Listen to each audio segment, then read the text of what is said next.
اعوذ मिनश्शैतानिर्रजीम बिस्मिल्लाहिर्रहमानिर्रहीम।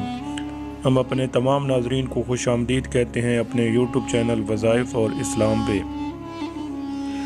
नाजरीन, मुफस्सिरीन का बयान है कि नमरूद बिन कुनहान बड़ा जाबिर बादशाह था। सबसे पहले इसने ताज शाही अपने सर पर रखा। इससे पहले किसी बादशाह ने ताज नहीं पहना था। ये लोगों से ज़बरदस्ती अपनी परस्तिश कराता था। काहन और नजूमी इसके दरबार में बाकसरत इसके मुकर्रब थे। नमरूद ने एक रात ये ख्वाब देखा कि एक सितारा निकला और इसकी रोशनी में चांद, सूरज वगैरह सारे सितारे बेनूर होकर रह गए। काहनों और नजूमियों ने इसके ख्वाब की ये ताबीर दी कि एक फर्जंद ऐसा होगा जो तेरी बादशाही के ज़वाल का बायस होगा। ये सुनकर नमरूद बेहद परेशान हो गया और इसने ये हुक्म दे दिया कि मेरे शहर में जो बच्चा पैदा हो वो कत्ल कर दिया जाए और मर्द औरतों से जुदा रहें। चुनाचे हज़ारों बच्चे कत्ल कर दिए गए, मगर तकदीर इलाही को कौन टाल सकता है।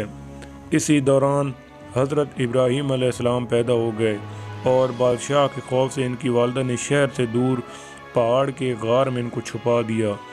इसी गार में छुप कर इनकी वालिदा रोज़ाना दूध पिला दिया करती थीं। बाद मुफस्सिरीन का कौल है कि 7 बरस की उम्र तक और बाज़ ने तहरीर फरमाया कि 17 बरस तक आप इसी गार में परवरिश पाते रहे। इस ज़माने में आम तौर पर लोग सितारों की पूजा किया करते थे।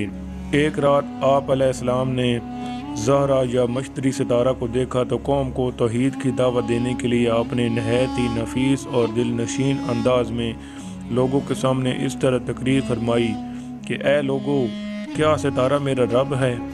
फिर जब वो सितारा डूब गया तो आपने फरमाया कि डूब जाने वालों से मैं मोहब्बत नहीं रखता।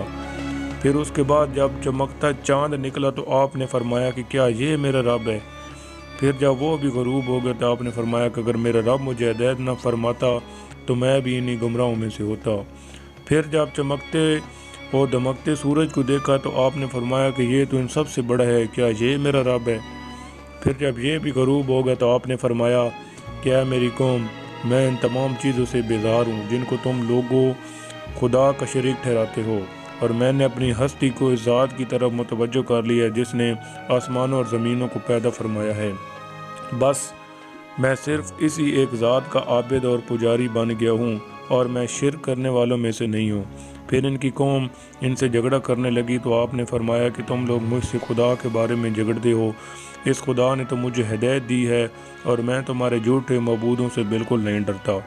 सुन लो, बग़ैर रब के हुक्म के तुम लोग और तुम्हारे देवता मेरा कुछ भी नहीं बिगाड़ सकते। मेरा रब हर चीज़ को जानता है। क्या तुम लोग मेरी नसीहत को नहीं मानोगे।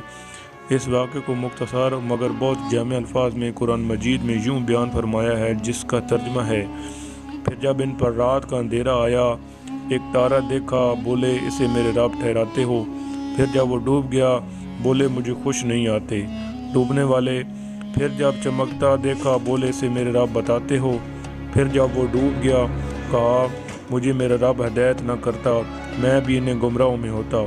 फिर जब सूरज जगमगाता देखा, बोले इसे मेरे रब कहते हो, ये तो इन सब से बड़ा है। फिर जब वो डूब गया, कहा ए कौम, मैं बेजार हूँ इन चीज़ों से जिन्हें तुम शरीक ठहराते हो। मैंने अपना मुँह इसकी तरफ किया जिसने आसमान और ज़मीन बनाए, एक उसी का होकर, और मैं मुशरिकों में नहीं। गौर कीजिए कि कितना दिलकश तर्ज़ बयान और किस कदर मुअस्सर तरीक़ा इस्तिदलाल के है। न कोई सख्त कलामी है, न किसी की दिल आज़ारी, न किसी के जज्बात को ठेस लगाकर इसको गुस्सा दिलाना। बस अपने मकसद को नहायत ही हसीन, प्यारा और ख़ूबसूरत अंदाज में मुनकरीन के सामने दलील के साथ पेश कर देना है। हमारे सख्त गो और तल्ख ज़बान मुकर्रीन के लिए इसमें हिदायत का बेहतरीन दर्स है। मौला ताला तौफीक अता फरमाए, आमीन।